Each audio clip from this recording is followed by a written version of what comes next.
telling us a bit about you and kind of your blog and how it all started? Yeah, so my name's Jamie, and I am a lifestyle and beauty content creator based in London. And I started my blog about 7 years ago. I was working in beauty PR, and I was working with a lot of content creators at the time. Yeah. I was like, wow, these people are doing amazing things. Like, I loved the content they were creating. And I was like, oh, I should start my own blog. So that's how I got started. But before I started my own blog, I actually wrote for a travel website. So Oh, I yeah. was already writing before I started my own blog. I was actually contributing to a few different websites for travel. And I used to live in Japan as well. So I wrote a lot about Japanese travel, culture, food. But when I moved to London, I was seeing all these people with their own website, their own thing, and I thought, okay, actually, I've been contributing to other people's websites for a while, so I should just start my own. So that's Yeah. how. Oh, that sounds amazing. So do you have any kind of advice for bloggers starting out and wanting to grow their audience? Yeah, I think it's really important to define your niche. So like it's absolutely fine to be a lifestyle content creator and you know talk about what you like. Oh, thank you so much, Hannah. That's so sweet. I need to watch it. It just fell out like this. I don't know. I got lucky today.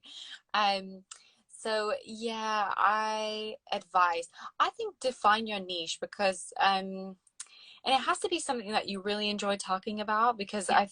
um there's a lot of people who might be like, oh, I should feature more beauty content, but maybe they don't like beauty and they Yeah.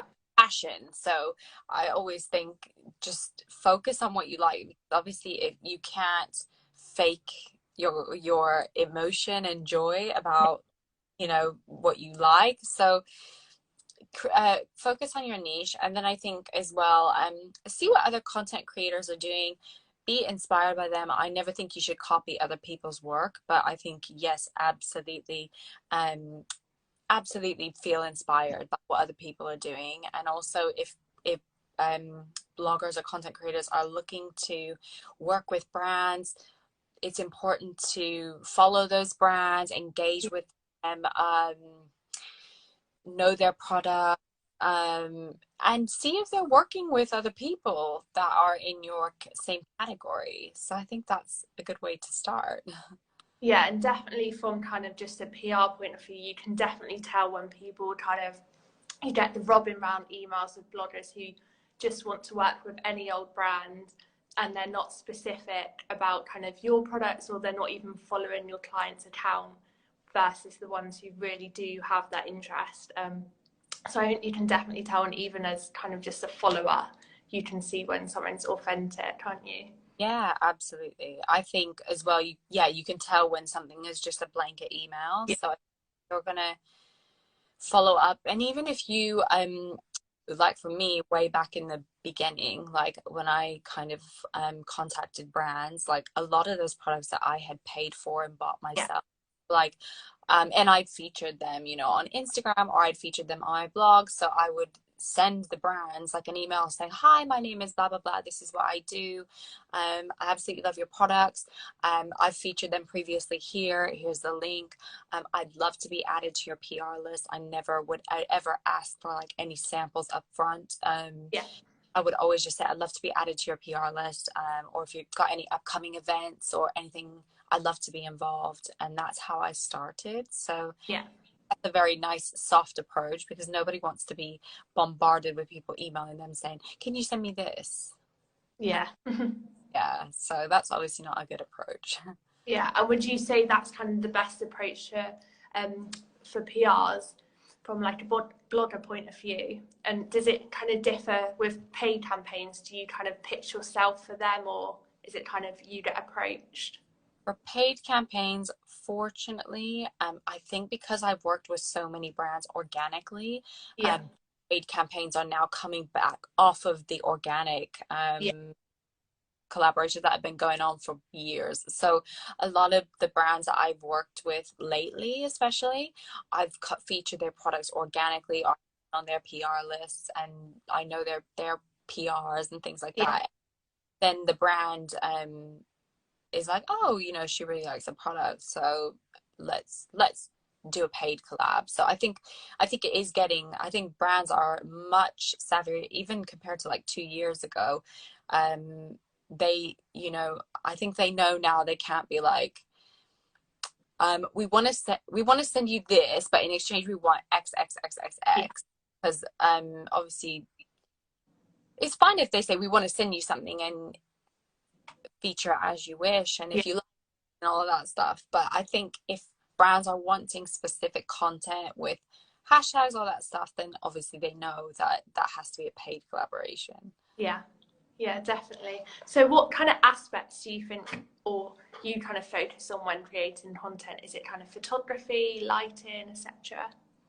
Oh gosh. I think, do you know what? It's been really hard over lockdown because I think I was just at home. So it Yeah. was like, oh, what else can I like take a photo of? Like it's only like I've got like a 1 bedroom flat. Like how many different angles can I use? So um that was really hard during lockdown because I like, there's only so much inspiration you can get from just being inside your own four walls.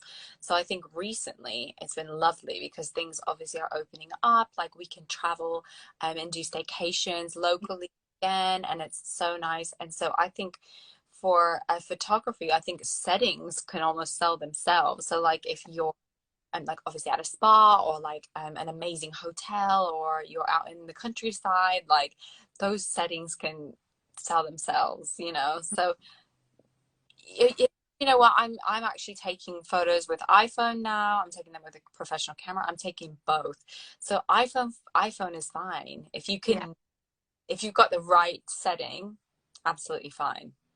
Yeah. And I guess it's kind of the aspirational aspect as well, just being kind of in a spa or in a different location, people, you know, kind of aspire to these bloggers. So as long as you have kind of the nice background, it doesn't matter kind of where you are, does it? I think so, yeah. I think it's, yeah, inspire someone. And I think people now are looking for staycation ideas and places to visit because they're like, we're free, you know, free, but we're Yeah. free. We want to get out and want to do things. We want to go to restaurants and enjoy ourselves. So I think there's definitely even I'm influenced by other people on Instagram. Like I've basically spent so much money on Zara because of people, Oh, yeah. like, which I find really helpful because people put the product codes. So I'm like, oh, this is so useful. So like any purchases of clothing, it's all influenced by fashion. Yeah. Yeah. Yeah. And I even follow the Zara Style Daily, I think it's called. So it kind of gets the highlights of the Zara website. Oh my gosh, maybe I don't need to follow that. I No. feel like that's very dangerous. Yeah, it is quite dangerous. But I always tend to avoid the Zara website unless I know exactly Exactly. what for. So this Instagram account is a blessing, but also a curse. Yes, it Mm. can, absolutely can be. Any clothing purchase, I only get it through seeing it from other people. Yeah, So, and restaurants and even staycations or like, yeah, I look at what other people, yeah, are doing. yeah. So what would you say is kind of your favorite campaign that you've worked on kind of so far? Oh gosh, my favorite campaign. Do you know what? I actually loved working on, I worked with Jet2 Holidays on a campaign back in 2019, and they sent me to Portugal for like 4 or 5 days, and they were just like, yes, create this content. And then they basically said to me, they gave me a budget for like food costs, but they were like, eat wherever you want, like just claim your expenses later. And then they gave me a budget for like how much I could spend. But I was Yeah, like, great, because I'm obviously in like a beautiful setting, and I can go where I want to go, and I can kind of design my own yeah, itinerary, if that makes sense. They hadn't really designed an itinerary for me. They were just like, here you go, this is the hotel, this is where you're staying, enjoy yourself, here's your budget for like the food costs. And I was like, this is great, I love this. That was like an amazing campaign, just because mm. I was really free to be creative. Yeah, that sounds lovely. And especially 2019, that was kind of all before COVID kind of hit. So it was the perfect timing, wasn't it? It was. So I think any campaign where the brands are like, be yourself, like, we trust that you can do whatever with the product. Yeah, Want you to highlight it like this, but I think the almost the less of a brief that you have, the better. Briefs are really important because obviously you don't want to miss things, and you don't want to create content and have brands come back to you and be like, oh, we wanted you to include this, but we just didn't tell you. So then you yeah, have to shoot it, and that's obviously a big problem. But yeah, I think simple briefs, so that people can just be as creative as possible, because at the end of the day, I think the content creator, they want that piece of content to be successful for the yeah, brand. They don't, no one, nobody wants their content to fail after spending so many hours trying to make sure that it's, it's good. yeah, I think brands, the more they kind of trust content creators, okay, here's a product, get on with it. Obviously, we want a couple things that you to yeah. mention, but do what you think is best for your audience. I think those work the best. Yeah, definitely. And especially if there's kind of a group of bloggers all kind of doing campaigns at the same time for the same brand, it's nice that they're all a bit different and you can Yes, kind of differentiate between them. I agree. Yeah, and let Yeah, people own style of however they create their content, because obviously people's content is so different. So just let them do their creative thing. yeah, definitely. And then you mentioned travel. Obviously, that's a huge part of your life. And I think I read in your little bio you went to over 70 countries. So do you Ah, have any exciting trips planned? so gosh, it's so touch and go with travel, isn't it? Yeah. So I do have a trip. I'm actually this weekend I'm doing a press day at the Kimpton Fitzroy in London. So Oh, it's like, very nice. Yeah. so I've actually stayed there previously, Yeah. COVID, and they invited me back. So I'm really happy to go there again because I know the hotel, Yeah. and it's beautiful. And so I'm doing that this weekend, and then next week I'm actually going to the Lake District for just, Very nice. like a staycation, like a Yeah. personal. And I'll still be working and things, but that's just personal. And Yeah. then what am I doing after that? Um, I actually booked a trip because I'm originally from the States. So my parents live in the States. And I booked a trip to go to the States before all this green country Yeah.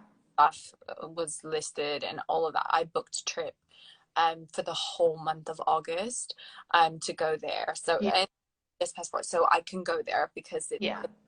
opens to US citizens. So that's not a problem. But I just have to kind of wait and see if that's all good and I can go and stuff. So that's a maybe. So I'm go there in August, but I'm still like, I'm not sure. I think it's going ahead, but I'm just gonna see. Oh, fingers crossed. Hope.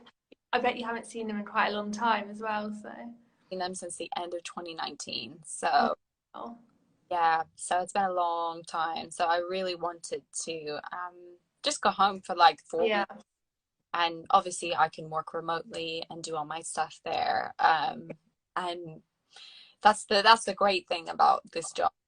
You can do everything remotely. So Yeah. obviously you need to be in London sometimes to go to meetings, or if you need to shoot content at a specific place. But definitely you can work remotely. Yeah. And then once kind of everything opens up, where's kind of the first place that you would like to go? Kind of abroad or like in the UK? I mean, definitely, I would say the US is high on my list just because Yeah. I I haven't been there for so long, and like I'd love to I've seen so much of other countries, but I never explored my own. So like I traveled all over Africa, all over Asia. I crossed Russia on the Trans-Siberian. Like I've been to so many European countries, but I never really explored my own, and there's a lot to see and so many different landscapes. So Yeah. I'm big road trip. That's my like dream next trip, big road trip. Yeah. Well, fingers crossed you'll get to do